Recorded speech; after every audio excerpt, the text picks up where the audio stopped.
Okay guys, I told you that I would show you how the corner piece goes together. This little piece right there, it's a big piece. It consists of the block, one corner with a sashing sewed to it. This block will have a sashing sewed to it, and then another corner piece. Get my coffee cup out of the way. And it will be sewn on, and then you have a corner piece with a sashing sewed to it. And I will sew it last after I have sewn these together. And that's your big corner piece. We will go, when I get it sewn, I will take it back to the living room on the floor and place it, and then it's going to look like half of a quilt, I think, because it's hard to visualize when you're laying out those strips. But when we get back in there, I'll show you some tips that I learned when I was putting it together. And then I can do the second half, and we will have the top made. Really quite simple, even though it looks just pretty hard. But you've just got to go slow and take your time and think about what you're doing. Okay, one block, two corner pieces.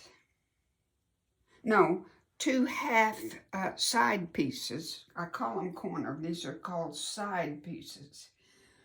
Two strips of sashing. One is sewn on the top side piece, and this one is sewn on the block. And then a sashing piece on the corner. And this sashing piece is already on the quilt. Okay, thank you. I'll be back with you. Well, hi there. This is Jacqueline with Nickel and Dime Decor. And I want to show you and give you an update on a little bit of Christmas quilt. I have half of the top done. I want to give you some tips on how to piece it together that I learned that was helpful, and maybe it'll be helpful to you. If you haven't been watching these videos on this particular quilt, which there's already 6 videos, a little bit of Christmas quilt is not a Christmas quilt. I chose a different color palette and say quilt for a nephew, and I wanted blues, whites, and yellows, a little spot of yellow in it. So I just want to encourage you to use whatever colors you want. As long as you have 841 2.5-inch squares of all of the different combinations you want. Just give it a good blend. I have 25 different fabric choices in each block. So far I do. I haven't had to duplicate, but I've been cutting out additional 2.5-inch squares because I ran out of just solid or tone-on tones. I have enough of the florals, but what I did on a block is I put a floral and then maybe a polka dot or a stripe or some kind of geometric, something different than a floral. And then a floral, another tone-on-tone or plaid or stripe or whatever. And then the next block, I would start with the solid or tone-on-tone, and then the floral, and that I alternated my blocks. I tried to, but it really doesn't matter. That part doesn't matter. But so far so good, but it's only halfway through, and I am really searching for some more solids or tone on tones. And the ones that the last piece I found, I really didn't like the blue. It looks gray, but it's okay. It's okay. All right, I'm gonna put the camera down so you can see it. When you're piecing this together and just putting out the rows, the strips, it's hard to visualize a straight quilt out of it. And it kind of blew my mind there for a while, but I just kept following the directions and praying that the pattern was right, and it is. And once you get that last corner piece on there, voila, there's half of your quilt, and it's going to be a square quilt. It's a 68 by 68. Okay, well, let me put the camera down and then I'll go into some more explanation.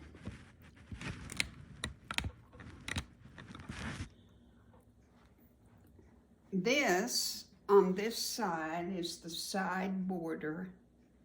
Up here, over here where I'm standing, is the top. And it's on a diagonal. So I will have all of this duplicated on the other side. Your main row has 7 blocks and 2 corners. The next one has 5 blocks, 2 side pieces, 3 blocks, 2 side pieces, and then this piece is a real big piece, but this is what makes it look like a square, is your side piece. It's 1 block, 2 side pieces, and a corner piece. And I did put a strip of sashing on it, on this, a piece of sashing on this block, put these 3 together, and then a piece of sashing on this corner, flipped it over and sewed it on.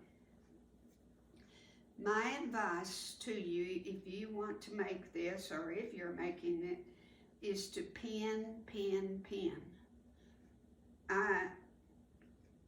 In order to get this little 2-inch square right here to intersect and to be, you want it to be perfect. I mean, you do. I do not have every one of them perfect. The majority, I would say 8 out of 10, I have 2 intersections that are off. And you know what? I didn't rip them out. I'm learning to quit sweating over being perfect. And this is for a nephew, and he doesn't know beans about quilts. But, I mean, I want it to be as perfect as possible. But when I saw my error, I just didn't sweat it. Okay.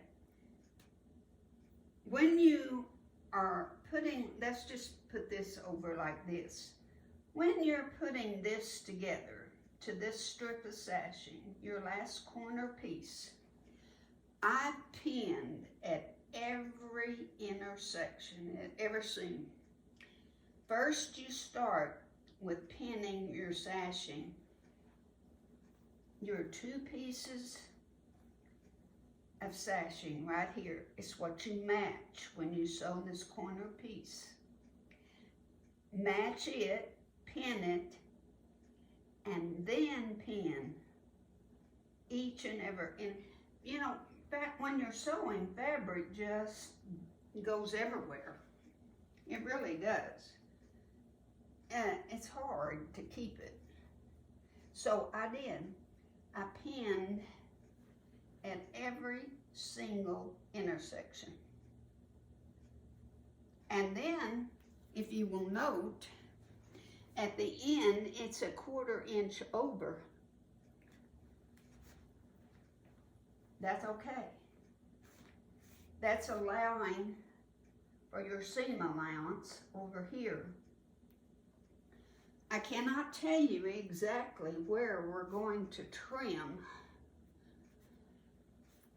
but we are going to trim these edges off. But I do not know, and you, I just realized I need a 2-inch right there and a 2-inch right there. I just saw that. So that's why you have that 1/4 inch right there. I've got to sew a 2-inch piece right there. Oh boy, I'm glad I saw that. And you see why? See up and down the rows? It ends with a 2-inch piece on every one of them. I should have known that, shouldn't I?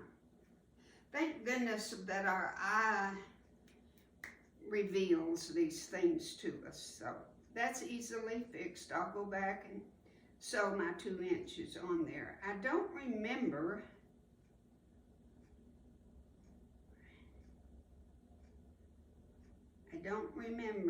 it telling me to do that, but you do. Okay, that's it. Half done. I'm so glad.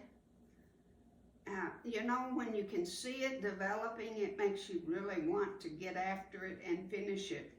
So, I don't have any more blocks made. I have all my side pieces and my corner piece. So that's what I'm going to do today. It's a rainy, cloudy day, and I'm going to make blocks. I have a lot. Well, there's 1, 2, 3, 4, 5, 6, 7, 8, 9. I need 9 more. That doesn't sound too terrible, does it?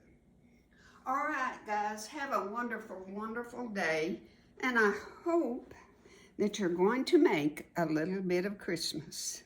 God bless.